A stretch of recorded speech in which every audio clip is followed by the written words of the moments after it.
Okay. Good evening. This is Deborah Watkins, aka Auntie Deb. I am a certified Christian life coach. I'm also the author of the book From Mediocre to Marvelous, Get Out of Your Rut and Live a Fulfilled Life. And I have a special treat today for you guys. Yes. So as you know, as a Christian life coach, I help career-driven individuals and creatives to break the cycle of stopping and not completing their goals, not living a fulfilled life due to self-doubt, not being consistent, and not having clarity. And so in order to do that, there's certain things that you have to do, habits you have to develop. And so that's where I come in as a life coach. And the author of the book, From Mediocre to Marvelous, Get Out of Your Rut and Live a Fulfilled Life, I focus on personal power. And so in fact, I have a whole chapter on personal power, and I've done 22 videos here on YouTube, and 10 of the videos I talk about personal power, it being an attribute.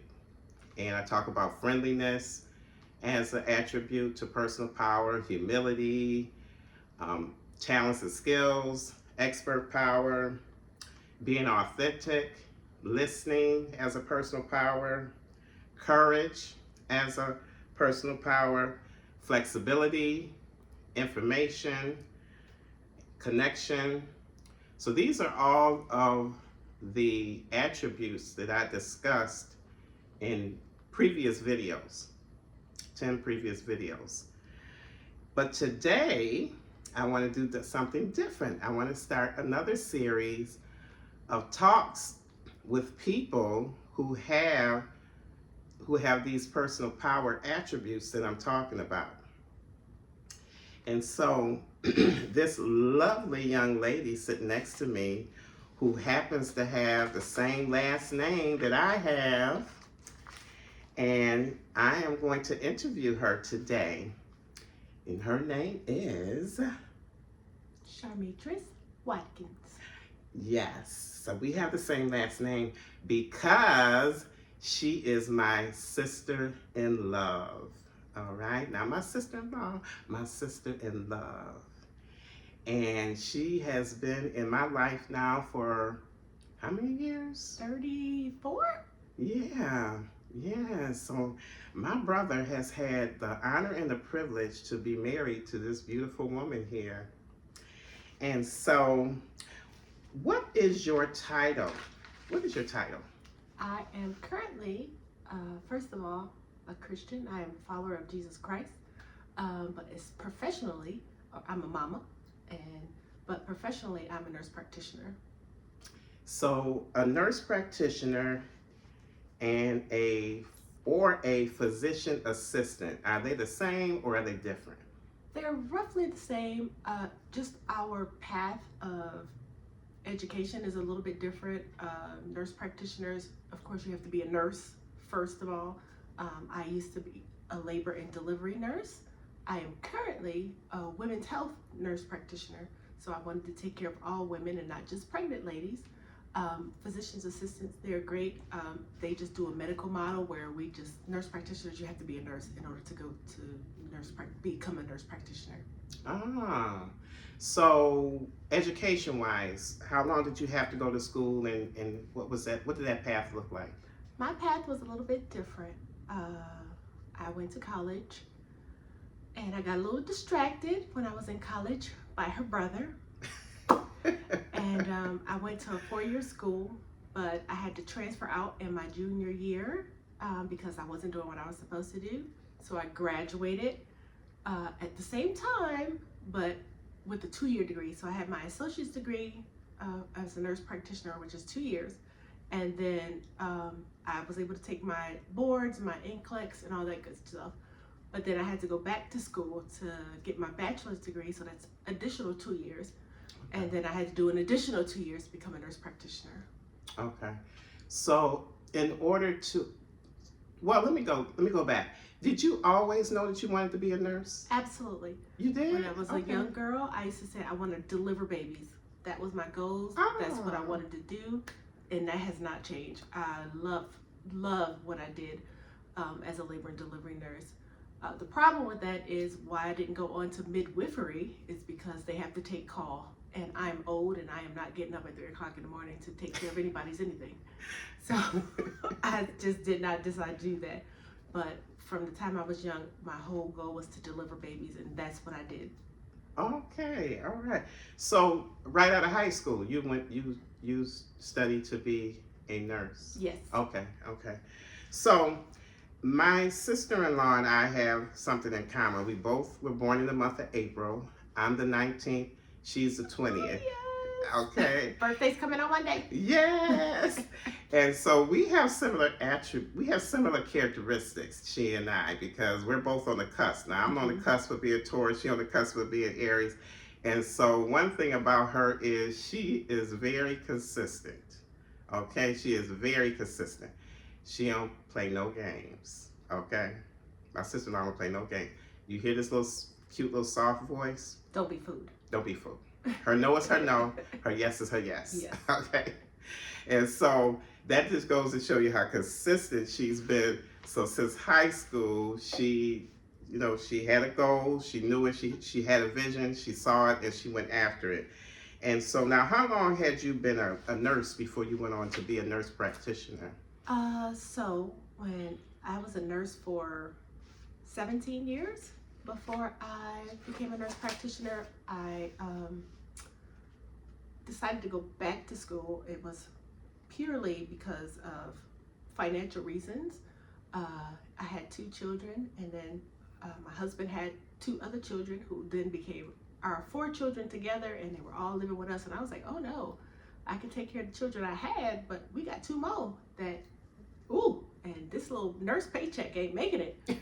So I decided that, you know what, I needed to go back to school. And when I decided to do that, at that point, I had been a registered nurse for like 17 years at that point. And I was happy doing what I was doing. And I just was like, you know what, I can expand and take care of my people that look like me. Oftentimes we're not represented well. And so I was like, let me do what I can do to help my community and take care of my children. Oh, I love that. I love that. So you said you had to go 2 years to be a nurse practitioner. That's correct. Now, was it online or in person? It was hybrid. Okay. Some stuff was online, but I did have to go. I went to the University of Cincinnati, so I did have to go there. So it was kind of very strict, very stringent studying, but you know, there was times I was studying and my younger 2 children would be playing basketball. I'd be like, touchdown! My husband would be like, wrong game, because I was studying and trying not to do, I wasn't fully paying attention. So there was a sacrifice that came with that. Right. But yes, it was hybrid, online and in person. Okay. All right. Okay. And so that's what I talked about on one of my other videos, was about expert power, that if you go back and get the credentials that you need, you can be a rock star overnight. So now here's the major question, because this is, what people want to know, but I'm not asking you for your salary or anything like that. Oh, you can ask me anything. But I just wanted to know that how much did your income increase? And when I mean how much, you don't have to tell me the amount. You could say 25%, 50%. Just going back for those 2 years, how much did your income increase? So as a nurse, I've been a nurse a long time. As a nurse, I was making probably $80,000 a year. Okay. And that was what year? Back in what year? 2012. Okay, so 80,000 in 2000. Okay. And fast forward to today, I'm $136,000 a year. Okay, so that's about 25%? Give or take. Yeah. Okay, so she went from 80 to 130. Okay.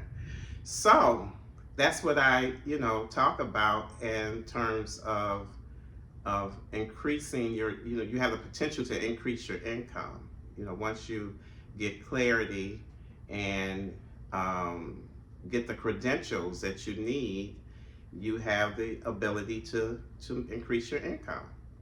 And so, but not only that, you said something important. You said, I love what I do.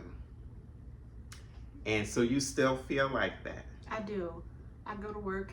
People sometimes are a little bit difficult, but I go to work with the anticipation in myself. I've always said I'm save the world one vagina at a time.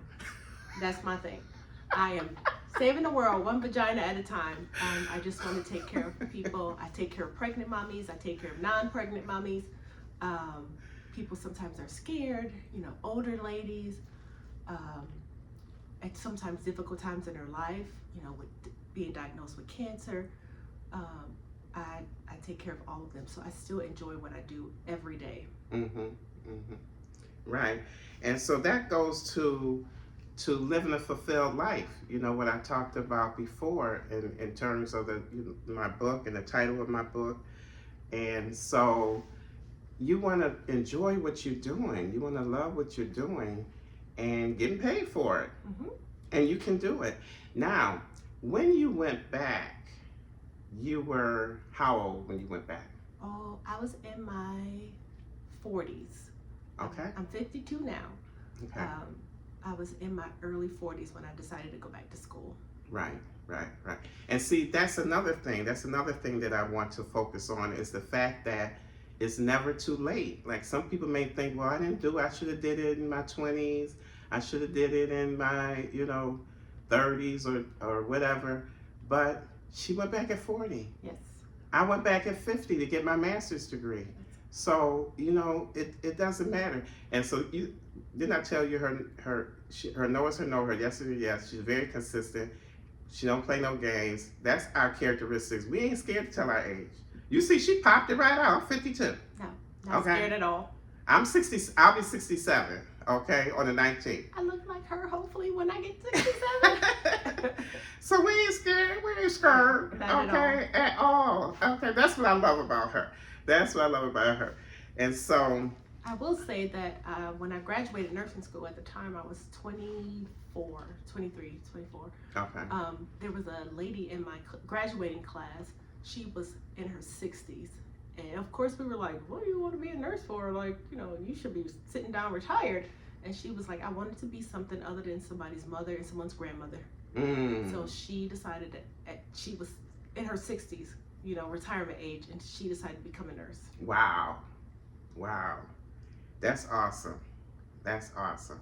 So there's a French Catholic priest by the name of Pierre Teilhard de Chardin, and I know I'm chopping up that name, but it's French. De Chardin, okay, Chardin, okay.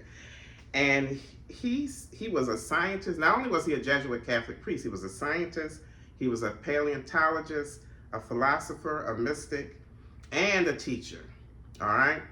And he says, because I love quotes, it is our duty as men and women to proceed as though limits to our abilities do not exist. Amen. I love that. Yes. It is our duty to proceed as though limits to our abilities do not exist. And so I want to thank you, sister in love, for the interview. Anytime. And I want you to, is there anything that you would like to say, as we close, that you would like to say? I had questions, but what would you say to somebody who has self-doubt? To keep going. It literally, like I said earlier, I kind of took the long way around, but the one thing about me that was steadfast is that I'm gonna do what I said I'm gonna do. And I said I was gonna deliver babies, and that's what I was gonna do by any means necessary. So no matter what got in my way, it didn't matter. I remember at the time I was at nurse practitioner school, and I have severe test anxiety. When I say severe, it's bad. And one of the doctors that I was working with, he was like, you know what?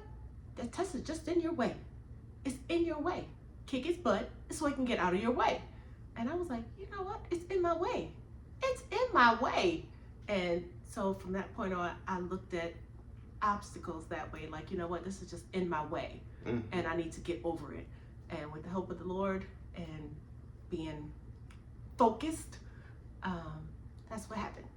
Right. Oh, I love that. That's awesome. So, as I said, the title of my book is From Mediocre to Marvelous. Get out of your rut and live a fulfilled life. Also, if you need someone to coach you to go forward or make a transition or to change your life, you can also contact me. Now, to my viewers and the ones who are subscribed, I call my honeybees, can you hit that like button, please? And if you're not subscribed, subscribe and share.